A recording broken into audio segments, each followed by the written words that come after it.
Razlog 25. Moje ime u njemu. Jahve. Svako Božje ime koje je zapisano u pismu zapravo predstavlja neki aspekt Božje karaktera i njegove ličnosti. U Starom Zavetu možemo naći, posebno ako smo u mogućnosti da to vidimo na jevrejskom jeziku, više Božjih imena. Jahve ili Jehova je Božje ime koje nekako prvo pada na pamet. Zatim Adonai, Elohim i El Shaddai. Koje su značenja pomenutih imena? Adonai znači gospod ili gospodar i naglašava činjenicu da je on vrhovni autoritet u životu njegovog naroda. El Shaddai znači svemogući. Za Jahve se kaže da znači večan i samopostojeći, dok se Elohim odnosi na njegovu veličanstvenost. Postoje i druga Božja imena koja su, primjera radi, verni Božji ljudi davali Bogu radi nekog iskustva kojeg su imali sa njim, ali sam spomenuo ona koja su najčešća. Dakle, svako ime je otkrivenje nekog aspekta Božjeg karaktera, autoriteta ili njegove prirode, njegove ličnosti.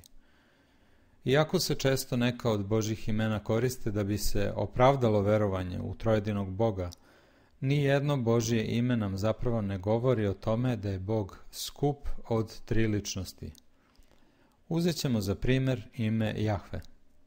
Ono što je bitno da znamo kod upotrebe imena Jahve jeste da treba razlikovati upotrebu ovog imena za Boga, onda kada se koristi za onoga koji je u ličnosti Jahve, a to je samo Bog Otac, i kada se koristi za Hrista koji nosi Očevo ime ili koji predstavlja Boga.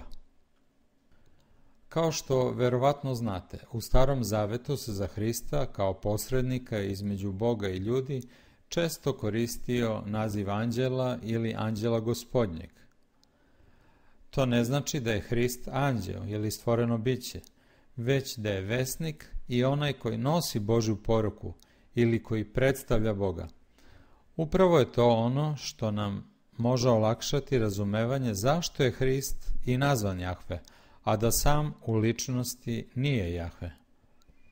Evo, ja šaljem anđela svog pred tobom da te čuva na putu i da te odvede na mesto koje sam ti pripravio. Čuvaj ga se i slušaj ga, nemoj da ga rasrdiš, jer vam neće oprostiti greh, jer je moje ime u njemu. 2. Mojsijeva 23, 20. i 21. stih. Jer je moje ime u njemu. Kako i sam tekst kaže, u Hristu je zaista Božje ime. Dakle, ime Jahve je lično Očevo ime. Samo je on Jahve, ali se koristi i za Hrista, koji nosi, kome je dato Očevo ime. To je isto kao i kada kažemo da je Isus Bog. Isus nije u svojoj ličnosti Bog. Samo Otac je ličnost koja je Bog, ali Isus nosi Božje ime. Božje ime je u njemu. Lakše ćemo to razumeti ako pogledamo Jevrejima poslanicu.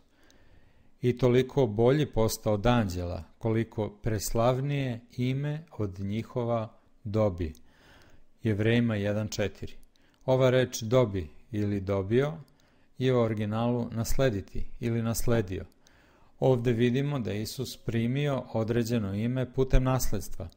Obzirom da je on Božji sin, on je primio porodično ime. U 8. stihu vidimo koje je to ime. A sinu, presto je tvoj, Bože, vavek veka, palica je pravde, palica carstva tvog. Jevrejima 1.8. Ime Bog kojeg je Isus dobio ili nasledio je ime koje označava da je on iz Božje porodice, a to označava da je on osim imena nasledio i Božju prirodu. Dakle, Božji sin je definitivno božanske prirode, ali on je to nasledio.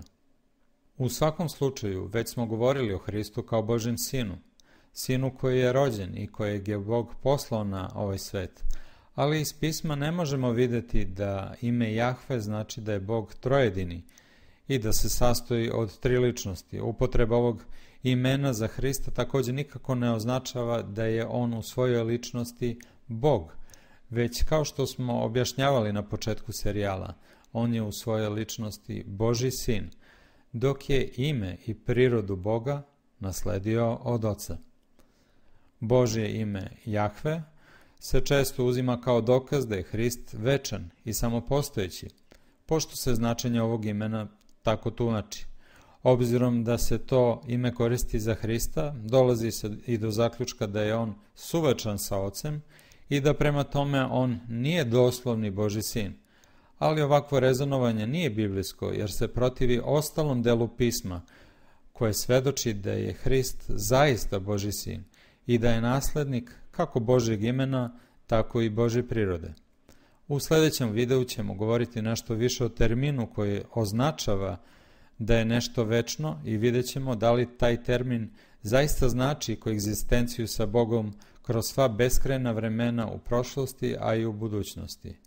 U sljedećem videu ćemo dakle govoriti o večnom Sinu Božjem.